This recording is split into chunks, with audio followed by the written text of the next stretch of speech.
ओम शांति। अभी की जो बाबा की नए साल की सभी ने मुरली सुनी होंगी, तो बाबा ने विशेष देही अभिमानी स्थिति को नेचुरल बनाओ, इसके तरफ सभी का अटेंशन खिंचवाया है। और इसके लिए बाबा ने इससे पहले भी निराकारी स्थिति का, फरिश्ता स्थिति का अभ्यास करने के लिए ड्रिल भी बताया था। तो कई भाई बहनों ने रूह रुहान में शायद बाबा को कहा होगा, बाबा ये मुश्किल है, लेकिन इस मुरली में बाबा ने स्पष्ट किया, चलो मुश्किल है, कोई बात नहीं है, लेकिन 5 मिनट तो जरूर करना है। 5, 7, 8, 9 मिनट, इससे कम नहीं करना है। जैसे कोई मां होती है, अगर बच्चा बीमार है, वो दवाई नहीं खाता तो जबरदस्ती भी पिलाती है, उसको पता है इसमें बच्चे का कल्याण है। तो इसी तरह बाबा जानता है बच्चों को मुश्किल लग रहा है, अभी भली दवाई कड़वी है, लेकिन इसके बाद ये बच्चा सदा के लिए तंदुरुस्त हो जाएगा, अच्छा हो जाएगा। और इसीलिए वो मां क्या करते, जबरदस्ती वो दवाई पिलाती है। इसी तरह बाबा बड़े प्यार से, कभी वो मां भी कहते हैं, बेटा बस इतना ही, आधा चम्मच बस इतना ही ले लो। तो इसी तरह बाबा कितना प्यार से बोल रहे थे, बस 5 मिनट करो, 6 मिनट 7 मिनट करो, लेकिन करना ही है। क्योंकि इस निराकारी स्थिति में, देही अभिमानी स्थिति में हमारी सारी तंदुरुस्ती समाई हुई है। जो हम अनेक जन्मों के विकारों के वश हुए हैं, जब तक हम देही अभिमानी स्थिति नहीं बनाएंगे, तब तक अनेक जन्मों की बीमारी को नहीं निकाल पाएंगे। बस उसकी एक यही दवाई है। इसीलिए भले मेहनत लगे, अगर ये मेहनत करेंगे तो बाकी सभी मेहनतों से छूट जाएंगे। जो देहियाभिमानी स्थिति की मेहनत करते हैं, बाकी सभी मेहनतों से मुक्त होंगे। इसीलिए हमें इस अभ्यास के तरफ अटेंशन देना है।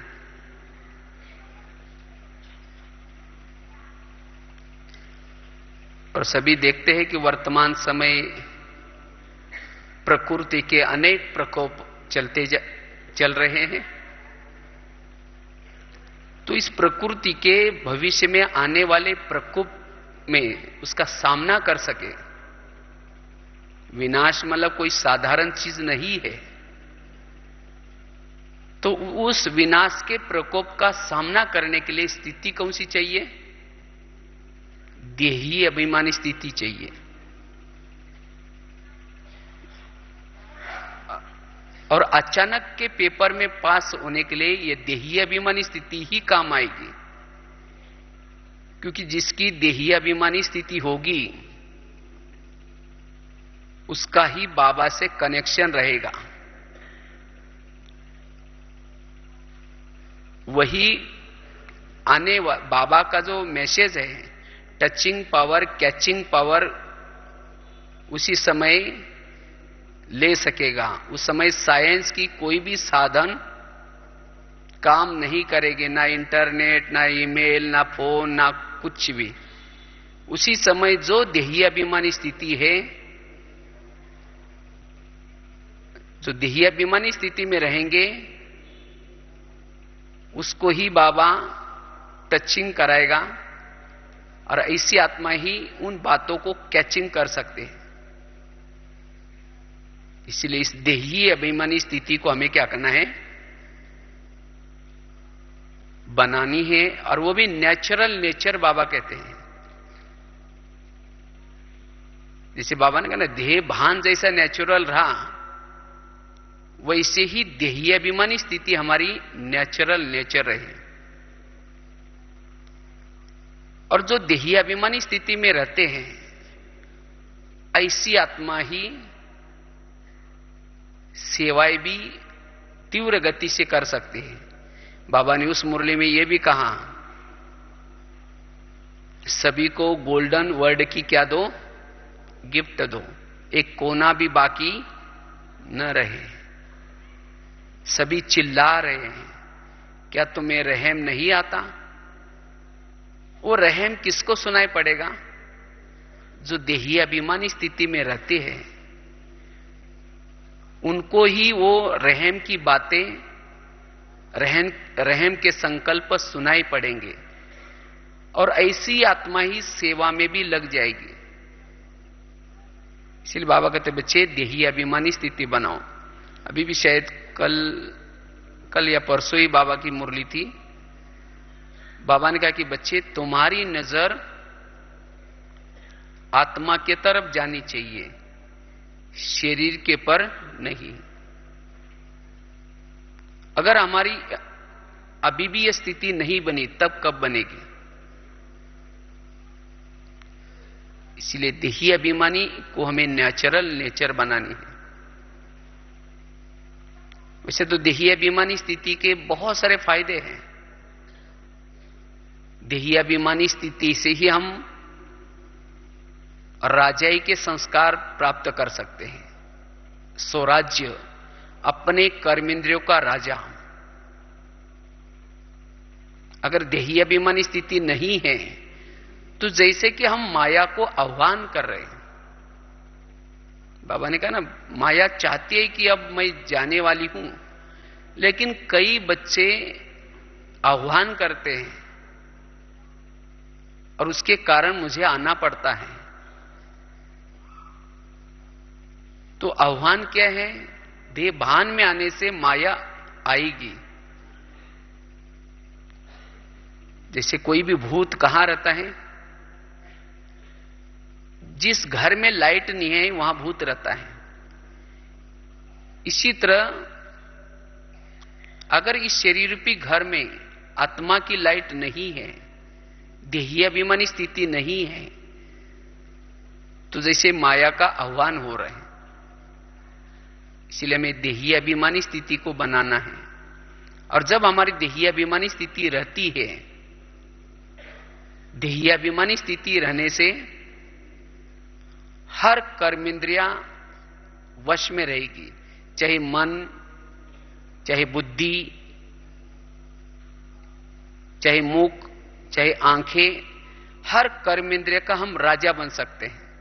और जो स्वराज्य अधिकारी स्थिति में रहता है, वही भविष्य का क्या बन सकता है?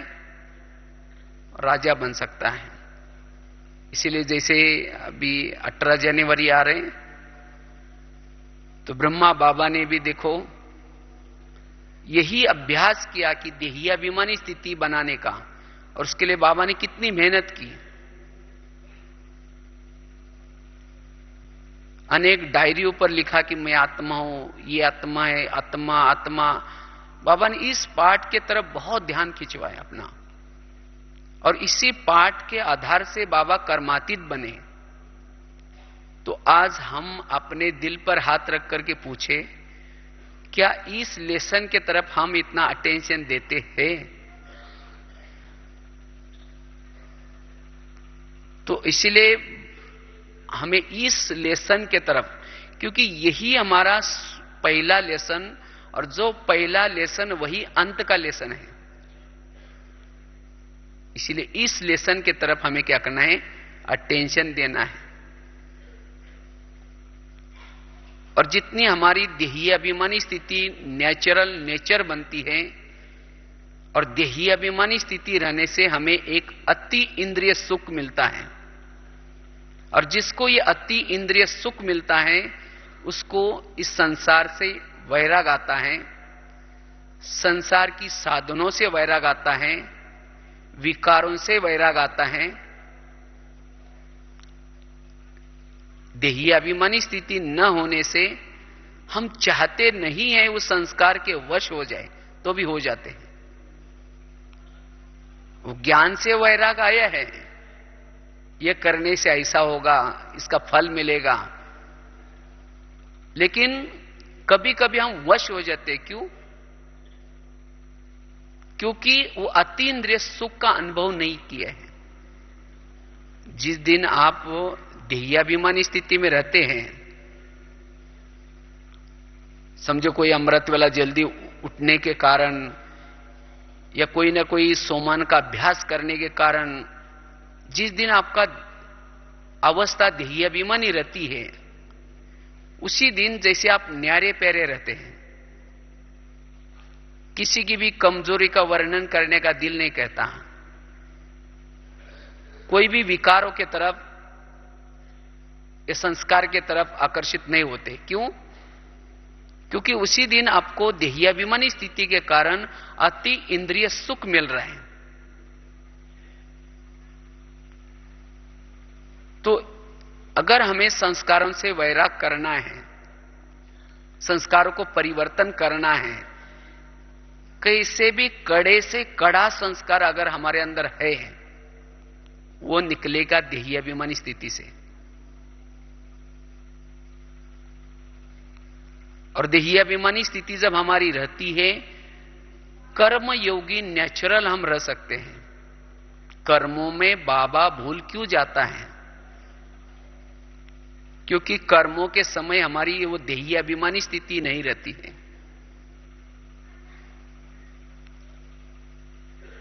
तो इसीलिए हमें इस स्थिति के तरफ क्या करना है, थोड़ा सा अटेंशन देना है। और जितनी हमारी ये देहाभिमानी स्थिति रहती है, नेचुरल नेचर, उतना दैवी गुण जीवन में देहाभिमानी स्थिति वाला प्रसन्न रहेगा, संतुष्ट रहेगा, वह धैर्यचित रहेगा। कोई भी विपरीत घटना अचानक उसके सामने आई तो भी वो धैर्यचित रहेगा, वो गंभीर भी रहेगा, वो सहनशील भी रहेगा। तो देही अभिमानी ये पुरुषार्थ है, गुण उसके फल है। अगर हमारी देही अभिमानी स्थिति नहीं है तो गुण भी हमारे जीवन में दिखाए नहीं पड़ेंगे। और जितनी हमारी ये देही अभिमानी स्थिति नेचुरल होगी तो चाल और चलन से, चेहरे से सेवा भी होगी। दिन प्रतिदिन दुखों की लहर बढ़ती जाएगी और उस दुखों की लहर में हम उस दुखों के लहर से बचे रहे हैं। इसलिए यह स्थिति बड़ी अवश्य है। लेकिन ऐसी स्थिति हम बनाए कैसे? ये तो उसका महत्व आपको वर्णन किया आपके सामने, इसका तो महत्व तो बहुत है, लेकिन ऐसी स्थिति का हम अनुभव कैसे करें? उसके लिए क्या ऐसा पुरुषार्थ करें जो हमारी वह नेचुरल नेचर ही बन जाए? ये आत्माभिमानी स्थिति, देही अभिमानी स्थिति हमारी भूले ही नहीं। और वास्तव में देही अभिमानी बनना यही हमारा लक्ष्य है। एक है संगम का लक्ष्य और दूसरा है सत्युग का लक्ष्य। संगम का लक्ष्य है देही अभिमानी बनना, जिसको बाबा कहते बाप समान बनना।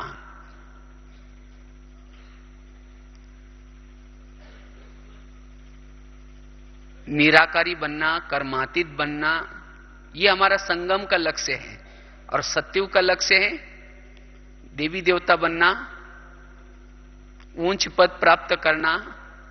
लेकिन जो संगम के लक्ष्य तक जाता है जो देहाभिमानी बनता है उसको सत्युग की सभी बातें, ऊंच पद या जो भी बनना चाहते, जैसे भी बनना चाहते, वो मिल ही जाएगा। संगम के लक्ष्य की परछाई है भविष्य का लक्ष्य। अगर मैंने देहाभिमानी स्थिति को नेचुरल नेचर बना ही नहीं और सत्युग के बारे में सोच रहे कृष्ण कब आएगा, फिर सत्युग में मेरा पद क्या हो सकता है, फिर सत्युग में वो महल कैसे बना सकते हैं, कौन बनाएगा। वास्तव में देखा जाए तो ये हमारा सब्जेक्ट नहीं है। हमारा सब्जेक्ट है अशरीरी बनना, बिंदुर बनना, बाप समान बनना। जैसे कोई कॉलेज का इंजीनियरिंग का स्टूडेंट है और वो पढ़ाई करने के बजाय वो सोच रहे हैं मैं पढ़ाई पढ़ूंगा,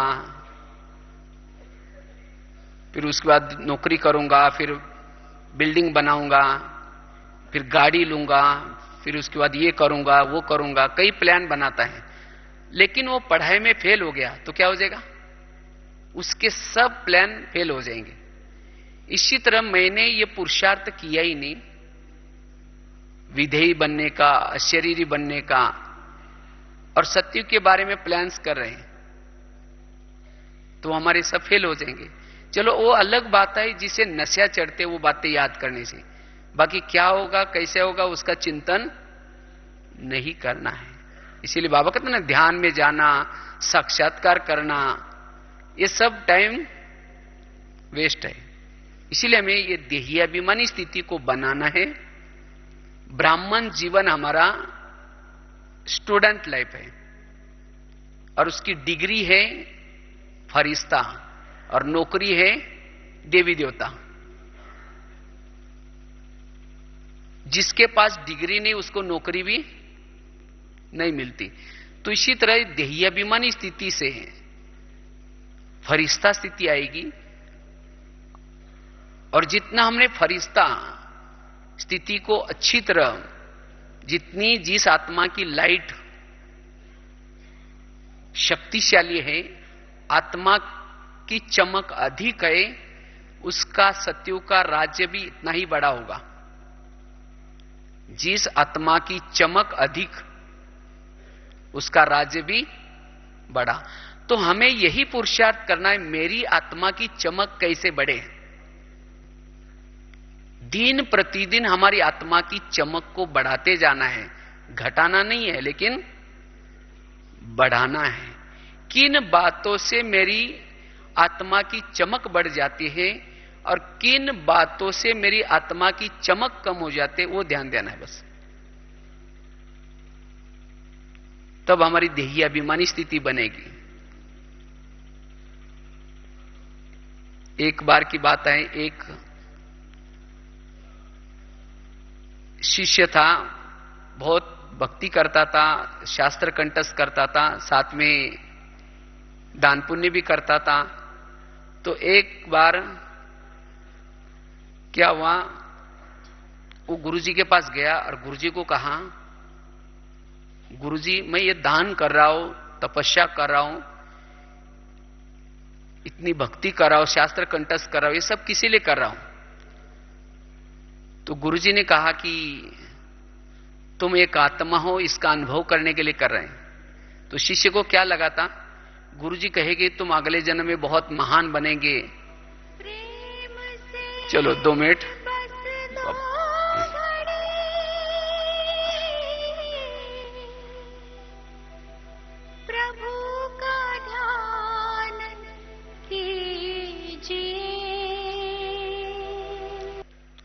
बात सुना रहे थे, तो शिष्य था, वो गुरुजी को कहता है कि मैं इतना सारा तप कर रहा हूं, दान कर रहा हूं, ये सब किसी लिए कर रहा हूं। तो गुरुजी ने कहा कि तुम एक आत्मा हो, इसका अनुभव करने के लिए कर रहे हैं। तो उसको लगता है कि ये गुरुजी बार बार ये आत्मा क्या कहते हैं, क्योंकि उनको लगा कि मुझे लगे कहेंगे कि तुम अगले जन्म में बड़े महान बनेंगे, धनवान बनेंगे। लेकिन गुरुजी ने कहा कि तुम एक आत्मा हो, इसका अनुभव करने के लिए कर रहे हैं। तो शिष्य को गुस्सा आता है, चले गए। कुछ साल के बाद फिर आए, अपने पास जो कुछ था सब दे दिया। फिर गुरु जी को वही क्वेश्चन करते हैं। फिर गुरु जी ने कहा कि तुम एक आत्मा हो, इसका अनुभव करने के लिए कर रहे हैं। तो फिर शिष्य कहते गुरु जी को, गुरु जी आज से ना आप मेरे गुरु हैं, ना मैं आपका शिष्य हूं। चला गया। अब सोचता है मेरे पास अभी जो था वो भी दे दिया, अब मैं अभी बैठ करके क्या करूं। तो सोचता है मैं कहीं चला जाता हूं। तो इतने में उसको बार बार याद आता है, गुरु जी बार बार कहते हैं तुम एक आत्मा। ये आत्मा क्या होता है, उसका अनुभव करने के लिए वो दृढ़ता से बैठ गया। तो कुछ समय के बाद उसको यह अनुभव हो गया। जब उसको यह अनुभव हो गया तो उसे बहुत सुख मिलने लगा, और तब लगा कि गुरुजी ने सही कहा था। और जा करके गुरुजी को कहा कि गुरुजी आपने जो बोला सही निकला। तो गुरुजी ने कहा पहले ही मैंने तुमको बोला था, तुमने माना नहीं, मैं क्या करूं। इसी तरह आज हम भी योग लगा रहे हैं, किसी लिए।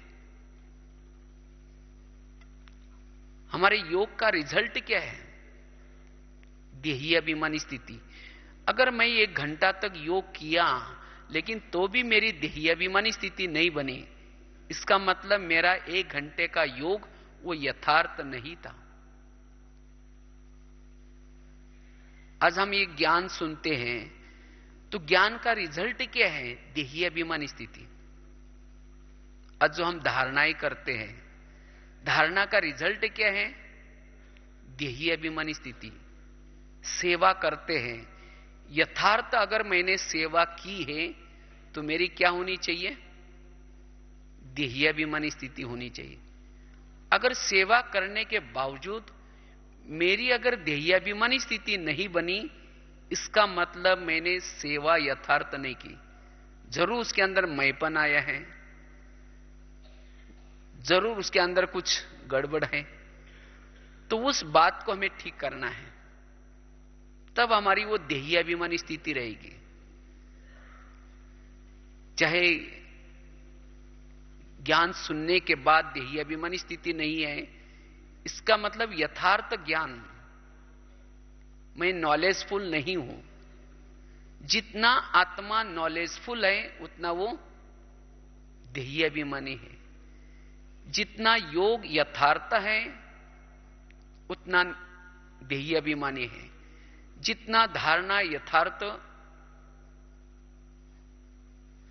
उतना देही अभिमानी स्थिति। जितना सेवा यथार्थ देही अभिमानी स्थिति। तब हमारी वो नेचुरल नेचर बन सकती है। इसीलिए हमारा मूल लक्ष्य है देही अभिमानी बनना। तो एक तो हमें इन 4 सब्जेक्ट को अच्छा बनाने से, यथार्थ बनाने से हमारी देही अभिमानी स्थिति बन सकती है। दूसरी बात है, अगर मुझे देही अभिमानी बनना है, उसके लिए परमात्म प्यार में, स्नेह में लवलीन रहना जरूरी है। जितना हम परमात्म स्नेह में, प्यार में लवलीन रहते हैं, उतनी हमारी देही अभिमानी स्थिति बनती। तो बाबा के साथ हमारा प्यार उत्पन्न हो, इसके लिए क्या करें? उसके लिए बाबा की पालना को याद करो। जैसे मां और बच्चे का प्यार उत्पन्न होता है, बच्चे का मां के प्रति प्यार होता है। क्यों? वो मां की पालना को याद करता है। मैं कितना गंदगी करता था तो भी मां ने क्या क्या मुझे स्वच्छ किया, मुझे जन्म दिया, मुझे ये दुनिया दिखाई, मुझे इतना बड़ा किया। उस पालना को जितना वो बच्चा याद करता है, उतना ही उसके प्रति प्यार उत्पन्न होता है। तो बाबा के प्रति प्यार उत्पन्न होने के लिए, लव में लीन होने के लिए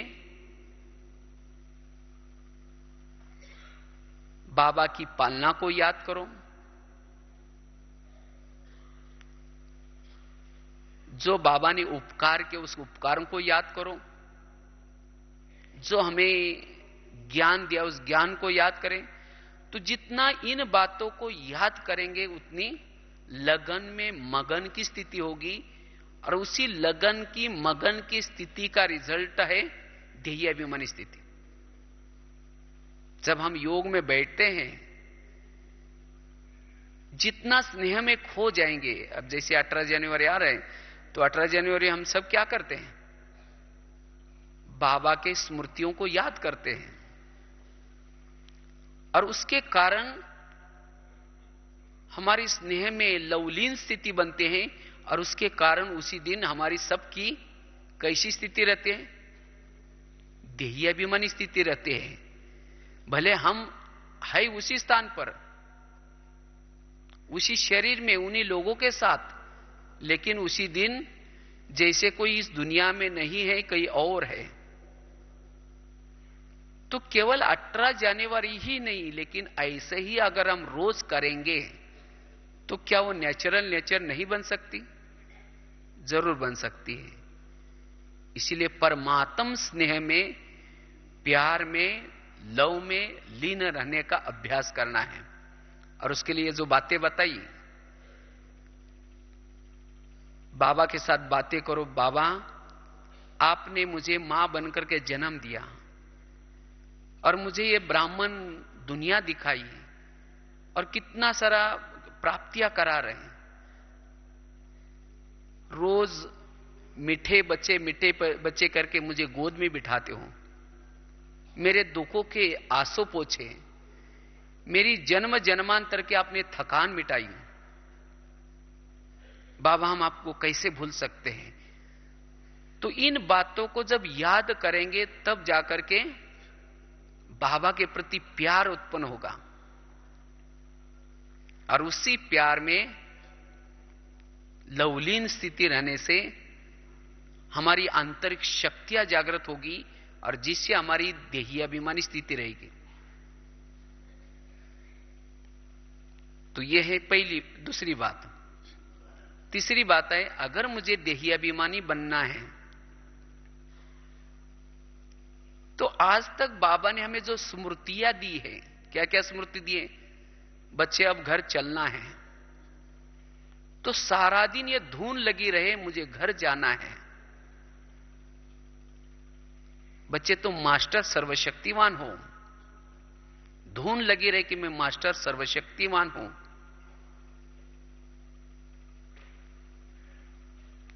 बच्चे, तुम कलब कलब की विजय हो, धून लगी रहे कि मैं कलब कलब का विजय हूं। तो इस तरह की स्मृतियों को याद करने से भी समर्ति आएगी, और उसी समर्ति से देही अभिमानी स्थिति बनेगी। तो इसलिए बहुत सारी बाबा ने स्मृतियां दी है। बच्चे, तुम कौन हो, तुम ओरिजिनल कहां के हो, अगर अपने देश को याद रखेंगे तो भी वो स्मृति रहेगी। तो स्मृतियों को याद करने से भी हमारी वो देही अभिमानी स्थिति रहती है।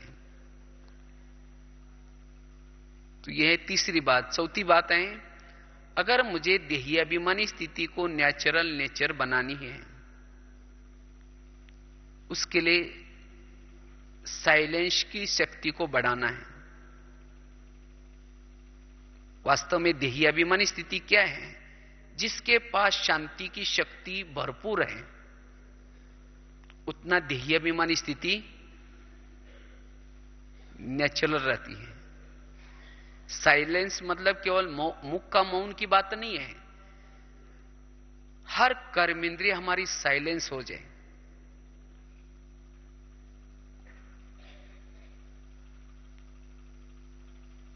जिसको बाबा कहते, बच्चे तुम देखना जब बंद करोगे, मैं तुम्हें देखना शुरू करता हूं। हम योग में बैठे तो भी देख रहे हैं। क्या देख रहे हैं?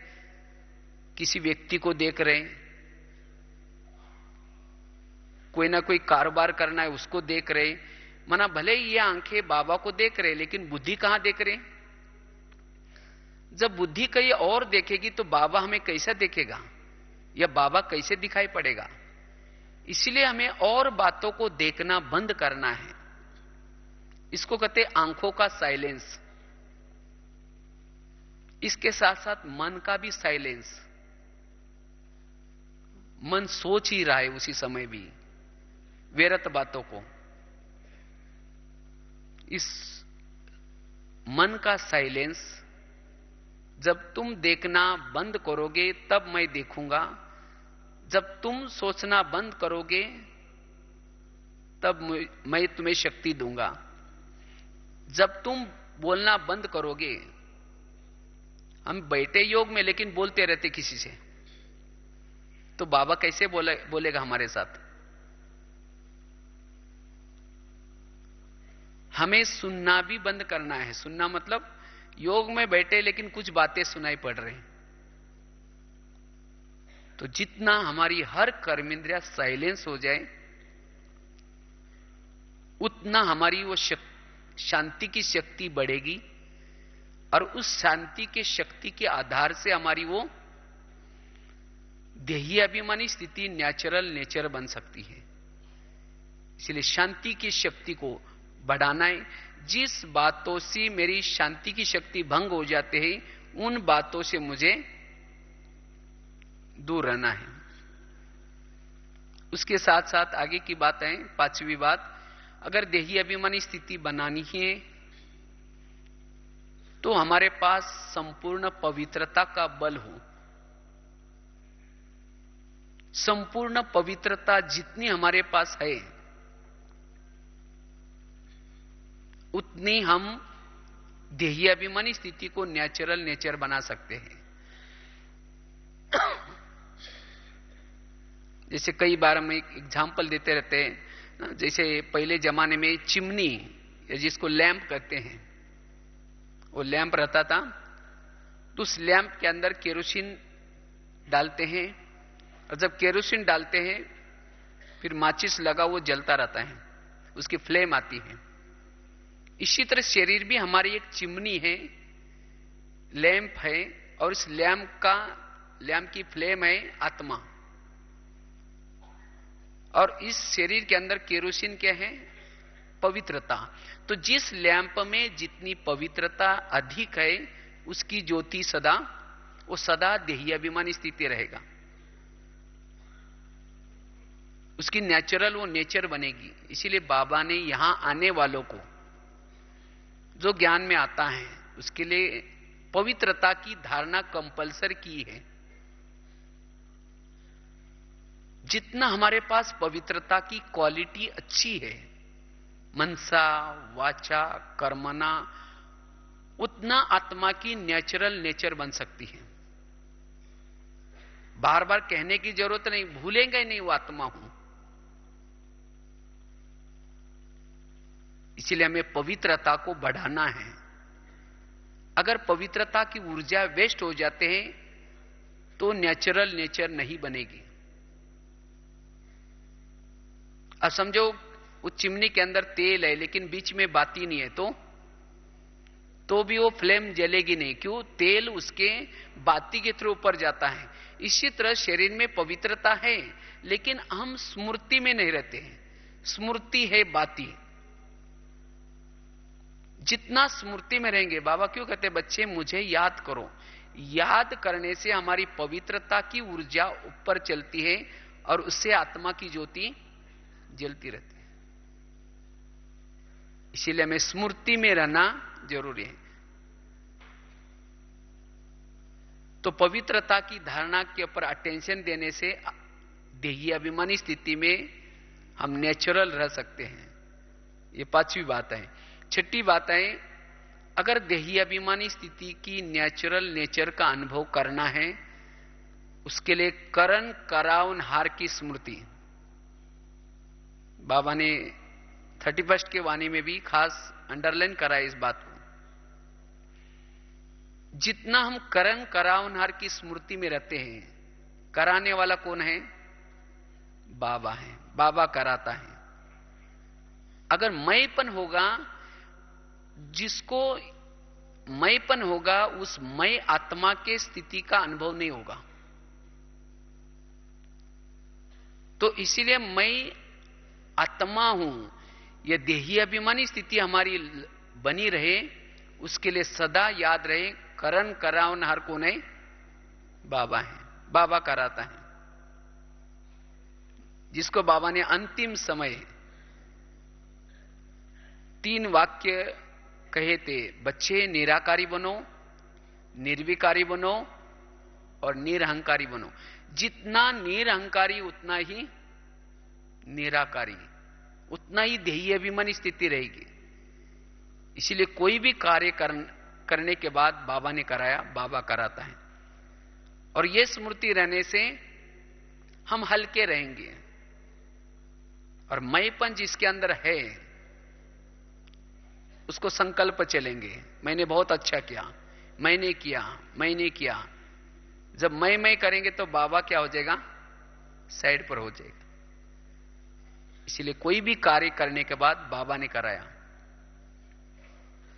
जैसे कठपुतली का डांस कराते हैं, जब कठपुतलियां डांस करती हैं तो जो कठपुतली को नचाने वाला पर्दे के पीछे होता है वो दिखाई नहीं पड़ता सामने, हमें केवल नजर आते हैं कठपुतलियां, और उसके धागे भी बड़े महीन होते हैं, वो दिखाई नहीं पड़ते। तो लोगों को वंडर लगता है कठपुतलियां डांस कैसी कर रहे हैं, और उसको देख करके वो टालियां बजाते हैं। और उस समय कठपुतली को अभिमान आए, वहां मैं कितनी अच्छी डांस कर रही हूं। तो वास्तव में कठपुतली डांस कर रही है, उसको वो ऊपर वाला, वो पर्दे के पीछे वाला अपने उंगलियों से नचा रहा है। इसी तरह आज हम भी सभी कठपुतलियां हैं, और इस पर्दे के पीछे ऊपर से बाबा क्या कर रहे हैं, करण करावनहार बनकर के कार्य कराता है।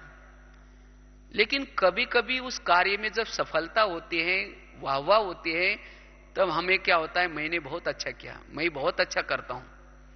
और ये मैंपन आने के कारण फिर जो हमारी देहाभिमानी स्थिति रहनी चाहिए वो नहीं रहती। इसीलिए हमें सदा ही क्या करना है, बाबा ने कराता है, बाबा कराता है, बाबा ने कराया, ये स्थिति रहे, तब हम हल्के रहेंगे। जैसे बाबा ने ब्रह्मा बाबा का एग्जाम्पल दिया, बाबा की कितनी जिम्मेवारी थी, लेकिन बाबा सदा क्या समझते थे, शिव बाबा करा रहे हैं, शिव बाबा का यज्ञ है, उसको चिंता है, मुझे कुछ सोचने की कोई आवश्यकता नहीं। तो इसी तरह चाहे हम घर में रहते हैं, चाहे व्यवहार में रहते हैं, सदा हम हल्के रहे। यही कार्य हम कितना बार किया हुआ है, नथिंग न्यू। तो इसीलिए मैंपन से मुक्त, अगर ये मैंपन हमारे अंदर रहा अंत तक, तो हम सतयुग में नहीं आ सकेंगे। मैंपन एक प्रकार का पूछ है। जैसे दिखाते हैं ना, त्रेता युग में जितने भी राम के भगत है, उन सबको क्या दिखाए हैं, पूछ दिखाए हैं। और कृष्ण के साथ जो आने वाले हैं गोप गोपिका, उनको किसी को भी पूछ नहीं है। क्यों? क्योंकि उन्होंने मैंपन के पूछ को खत्म किया था। तो कौन से युग में आना है, सतयुग में आना है ना। तो सतयुग में आना है तो ये मैंपन का पूछ हमें क्या करना है, खत्म करना है। आज ये मैंपन यही ध्याभिमान में लाता है।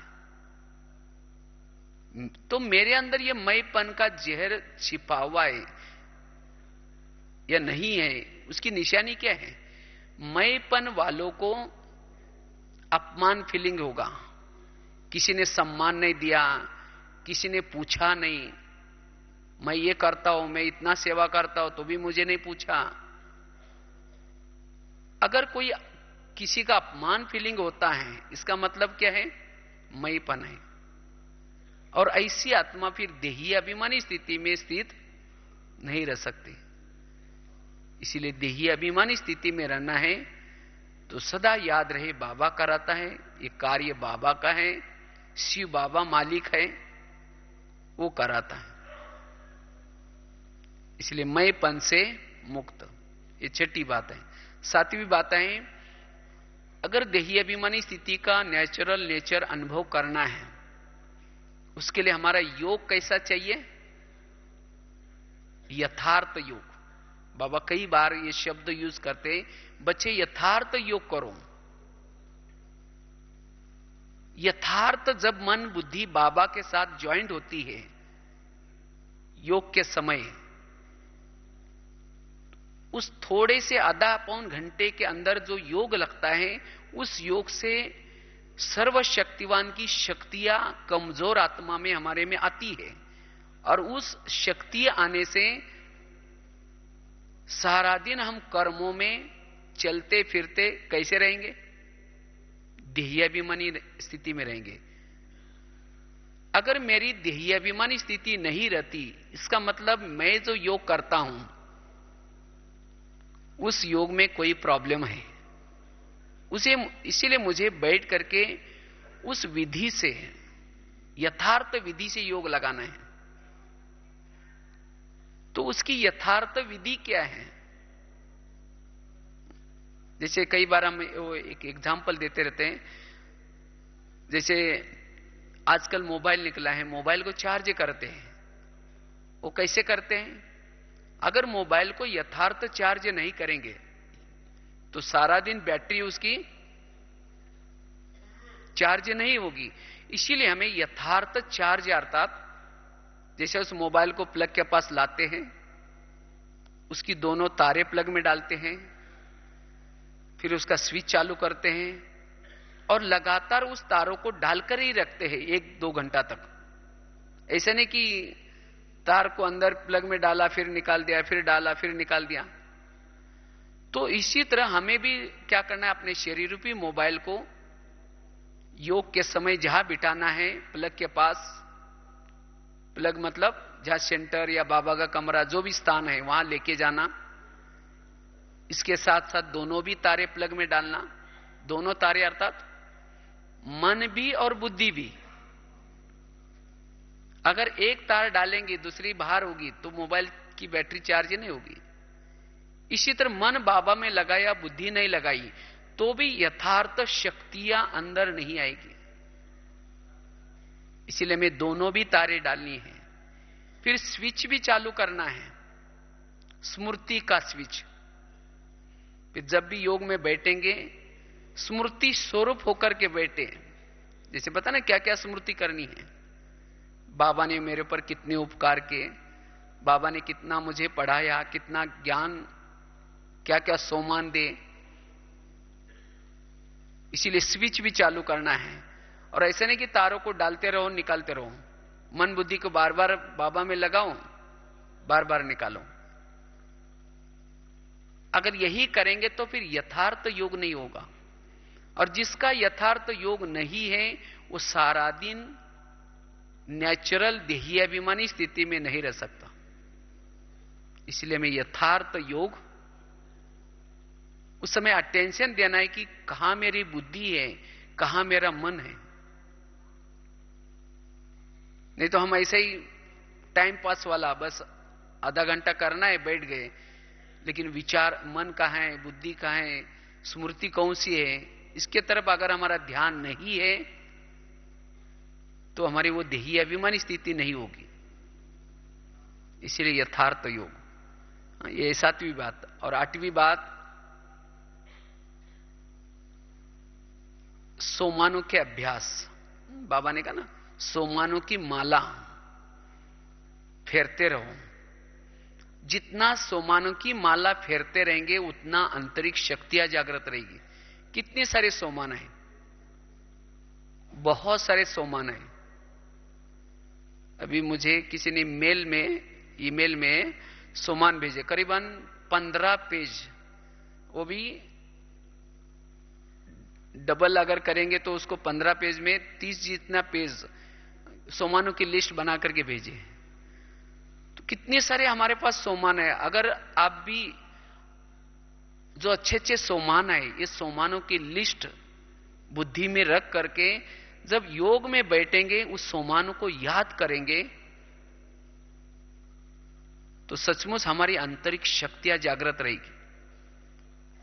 और आंतरिक शक्तियां जागृत होना अर्थात आत्मबल बढ़ना, मनोबल बढ़ना। और इस सोमान से ही हमारी फिर वो नेचुरल देही अभिमानी स्थिति रहेगी। इसीलिए सोमानों के अभ्यास हमें करना है। और लास्ट की बात है 10वीं बात, विभिन्न प्रकार के हम अभ्यास के द्वारा, विभिन्न अभ्यास जो मैंने एक शुरू में जब इस ज्ञान मार्ग में आया था, तो शुरू में मैंने एक बहुत सुंदर अभ्यास किया और उस अभ्यास के कारण मुझे देहियाभिमानी बनने के लिए बहुत मदद मिली। जो बाबा ने हमें पहले लेसन में सुनाया है, शरीर हमारी क्या है? गाड़ी है, और आत्मा उसका क्या है? ड्राइवर है। जैसे लौकिक में गाड़ी का ड्राइवर सारा दिन गाड़ी को घुमा फिरा करके उसे कार्य करते कहां रखता है? गैरेज में रखता है, और गाड़ी को गैरेज में रख करके उस गाड़ी के अंदर नहीं सोता, उसको कवर ढकेगा, लॉक कर देगा, और उसके बाद फिर अपने घर में जाएगा। तो इसी तरह हमें भी यही करना है। बाबा ने भी कहा है कि शरीर तुम्हारी गाड़ी है और तुम उसका कौन हो? ड्राइवर हो। तो हमें भी शरीर रूपी गाड़ी को सारा दिन कार्य करा करके, सेवा करके करा के रात को उसको गैरेज में रखना है। गैरेज क्या है?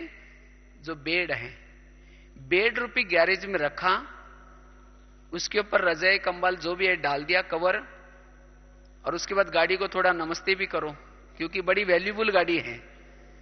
84 जन्म में 84 गाड़ियां मिली होंगी, लेकिन ये जो गाड़ी बड़ी महत्व की है, क्योंकि इससे आप 84 जन्म के लिए कमाई कर रहे हैं, तो इसीलिए उसको नमस्ते करना है।